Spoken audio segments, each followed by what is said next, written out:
आज हम बात करने जा रहे हैं किस तरह से एक इंसान खुशी को ढूंढते हुए एक साधु के पास गया और वहां पर जो साधु ने उसे बताया कि इस तरह से आपको खुशी मिल सकती है।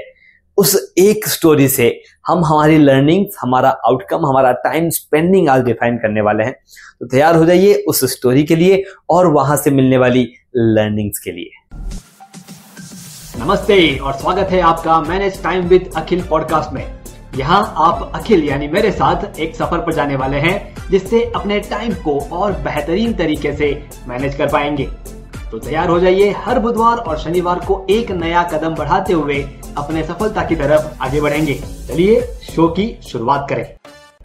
हेलो दोस्तों, मैं आपका टाइम मैनेजमेंट लाइफ कोच अखिल बाहेती। दोस्तों, टाइम मैनेजमेंट दो शब्द हैं, लेकिन टाइम मैनेजमेंट के इर्द गिर्द बहुत सारी अलग अलग टेक्निक्स घूमती रहती है और वो सभी टेक्निक्स का सिर्फ एक ही पर्पस है, वो है हमारे टाइम स्पेंडिंग को हम हमारे कंट्रोल में लाएं। मैं कहता हूं take charge of your time, take time in your control. हम टाइम के साथ नहीं बहना चाहिए, टाइम हमारे साथ बहना चाहिए। अगर ये हम कर सकते हैं तो लाइफ में कोई भी चीज हासिल करना नामुमकिन नहीं है, मुमकिन है। दोस्तों, आज एक स्टोरी के जरिए हम समझने वाले हैं कि किस तरह से खुशी को ढूंढने के लिए एक इंसान एक साधु के पास गया और साधु ने जो रास्ता उसे बताया कि इस तरह से तुम्हें खुशी मिल सकती है, और वो इंसान उस खुशी को ढूंढते हुए जो लर्निंग्स अपने साथ लेकर के आया उसके बारे में हम आज बात करने वाले हैं। होता यह है कि वो इंसान साधु के पास जाता है, कहता है कि मुझे मेरे दुख सभी मिटाने हैं, मुझे ऐसा कोई रास्ता बताइए, ऐसा कोई उपाय बताइए जिससे मैं हमेशा खुश रह सकूं। दोस्तों, अगर आपके मन में भी यही इच्छा है कि मुझे भी खुश रहना है तो लिखिए, कमेंट बॉक्स में लिखिए कि यस, मुझे भी हमेशा खुश रहना है, ताकि आप इस स्टोरी के साथ कनेक्ट हो जाए। साधु ने थोड़ा विचार किया कि यार ये बहुत ही गहरा विषय है कि हमेशा खुश रहना है। साधु ने कहा कि एक काम करो भक्त, आज शाम तक तुम जाओ, घूमो फिरो और किसी एक सुखी इंसान के जूते लेकर के आ जाओ।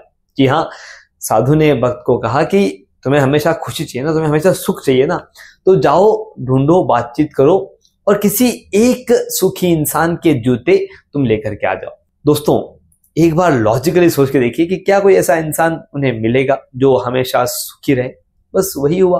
वो पहले अपने दोस्तों के पास गए, दोस्तों के पास जाकर कहा कि यार तू हमेशा खुश रहता है, तेरे चेहरे पे कभी मैंने कोई टेंशन नहीं देखा है, क्या तू तेरे जूते मुझे देगा, क्योंकि मुझे सुखी इंसान के जूते ले जाने हैं। दोस्त ने कहा कि भाई ये दिखावटी चेहरा तो तू देखता ही है, लेकिन देख मेरे पास ये 1 2 3 4 ये प्रॉब्लम्स हैं, मैं बहुत दुखी हूं, मैं सुखी नहीं हूं।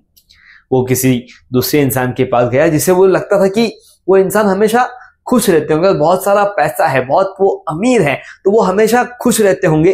उनके पास गए, उनके पास जाके कहते हैं कि आपके पास इतना सारा पैसा है, गाड़ी है, बंगला है, आपको किस चीज की कमी है, आप तो हमेशा खुश रहते होंगे, मुझे आपके जूते चाहिए, मुझे सुखी इंसान के जूते लेके जाना है। वो कहते हैं कि क्या बताऊं दोस्त, ये सब कुछ तो मेरा है, लेकिन मेरी जो पर्सनल लाइफ है, जो मेरी वाइफ के साथ मेरी नहीं बनती, हम बिल्कुल भी खुश नहीं है, मैं दुखी हूं।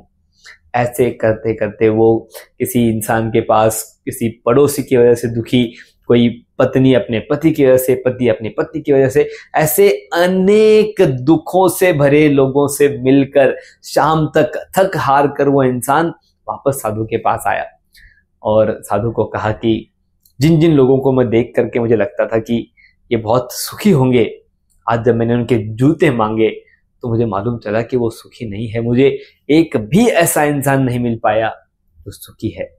उसने सभी कारण बताए, किसी ने अपने पत्नी का कारण दिया, किसी ने अपने पति का कारण दिया, किसी ने पड़ोसी का कहा, किसी ने अपने ग्रोथ का कहा, किसी ने बिजनेस में आ रहे स्टाफ का कारण कहा। हर एक ने कोई ना कोई कारण बताते हुए अपने आप को दुखी बताया। उसके बाद साधु ने एक सिंपल सा सवाल पूछा, भक्त मुझे एक बात बताओ, जिन भी लोगों ने जो भी कारण बताया वो कौन थे, वो कोई और थे।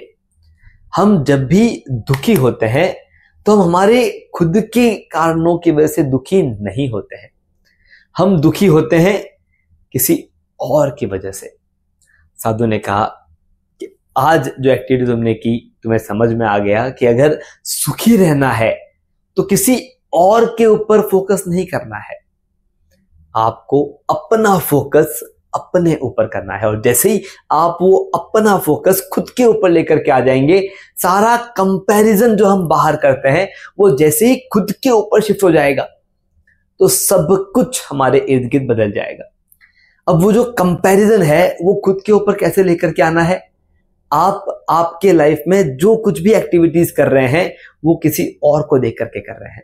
आप देख रहे हैं कि वो इंसान जो है वो इंसान बहुत ज्यादा तेजी से आगे बढ़ रहा है, मुझे उससे आगे बढ़ना है। आप कंपैरिजन किसी और के साथ कर रहे हैं। आप देख रहे हैं कि आज जो चीज मेरे पास नहीं है वो मेरे पड़ोसी के पास है, मेरे इर्द गिर्द लोगों के पास है, मेरे पास नहीं है।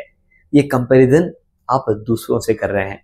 अगर हम खुद से ही कंपैरिजन करें, जैसे कल मैं सुबह 5:30 बजे उठा था, क्या मैं आज 5:15 बजे उठ सकता हूं? क्या मैं अपने आप को उठने में हरा सकता हूं? क्या ये कंपैरिजन आपको आपकी लाइफ में आगे बढ़ने में मदद नहीं करेगा? डेफिनेटली करेगा।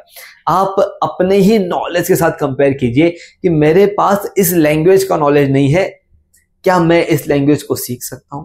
Self comparison.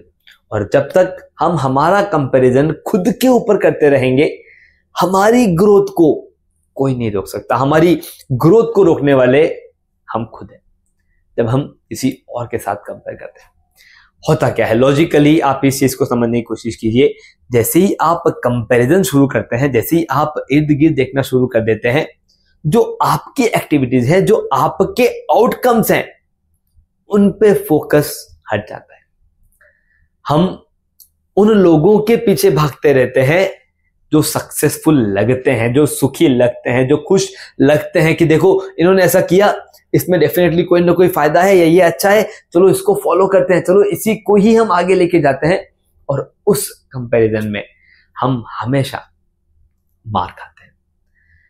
अपने आप से कंपेयर करना है। आप 1 महीने पहले कैसे थे, आप 1 साल पहले कैसे थे, आप 1 दिन पहले कैसे थे। जब तक आपका ये कंपैरिजन चलता रहेगा तब तक कोई ऐसा इंसान नहीं है जो आपका हाथ पकड़ सके। होगा क्या, जैसे ही आप पूरा का पूरा फोकस खुद के ऊपर लेकर के आ जाते हो, फिर क्या होगा, आप अपने कामों को और अच्छे क्वालिटी के साथ पूरा करना शुरू कर देते हो।